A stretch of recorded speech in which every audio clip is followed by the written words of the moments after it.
ধন্যবাদ সবাইকে।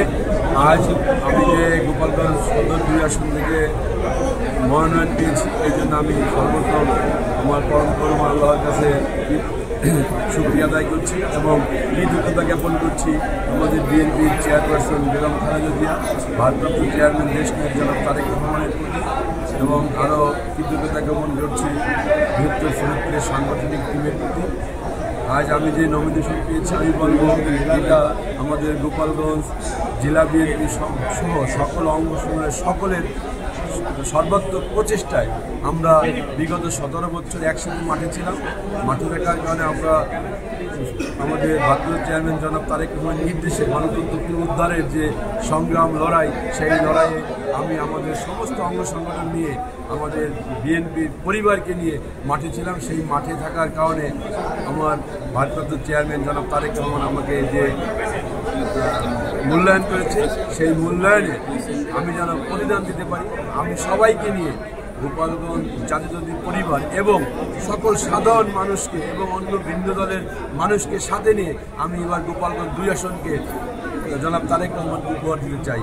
আমার সাথে যারা আছে তারা থাকবে এবং অন্যান্য সবাই আমরা ঐক্যবদ্ধ হয়ে কাঁধে কাঁধ মিলিয়ে সবাই আমরা একসাথে এগিয়ে যেতে চাই। আমি সবাইকে সাথে নিয়ে কাজ করতে চাই এবং আমি এই গোপালগঞ্জ 2 আসনকে আমার ভারপ্রাপ্ত চেয়ারম্যান জনাব তারেক রহমানকে উপহার দিতে চাই। ভোটারদের গান, আমাদের গোপালগঞ্জের যে সাধারণ ভোটার, এই ভোটাররা এতদিন পর্যন্ত কখনো ভোট দিতে পারেনি। আমাদের গোপালগঞ্জ, আপনারা সাংবাদিক, আপনারা জানেন হয়তো বা সিম্পল কিছু ভোটকাস্ট, তো বাকিটা তো আপনারা সবাই জানেন কী হতো। সাধারণ ভোটাররা এবার ভোট দেওয়ার জন্য মুখিয়ে আছে। সাধারণ ভোটাররা কী চায় যে তাদের এমপি যে হবে তারা গোপালগঞ্জেও থাকে। আমি গোপালগঞ্জে 24 ঘন্টা থাকি, আমি গোপালগঞ্জের সাধারণ মানুষের উপকার করি, আমি গোপালগঞ্জ সাধারণ মানুষের পাশে থাকি। আমার একটা হাসপাতাল আছে, সেই হাসপাতালের মাধ্যমে আমি গোপালগঞ্জের সাধারণ মানুষের পাশে থাকি। আমি গোপালগঞ্জের যে কোনো মানুষের বিপদ আপদে আমি তাদের পাশে দাঁড়াই, আমি তাদের কাছে ছুটে যাই।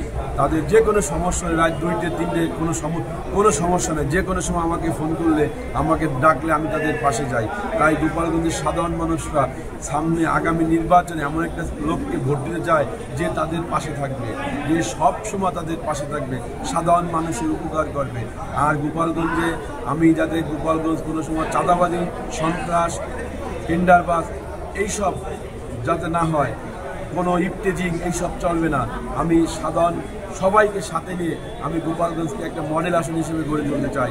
তাই সাধারণ ভোটার, আমি বিশ্বাস করি সাধারণ যে ভোটার আছে সে ভোটার আমাকে এবার ভোট দেবে এবং গোপালগঞ্জ 2 আসনকে এবার বিএনপি পরিবারকে উপহার দেবে।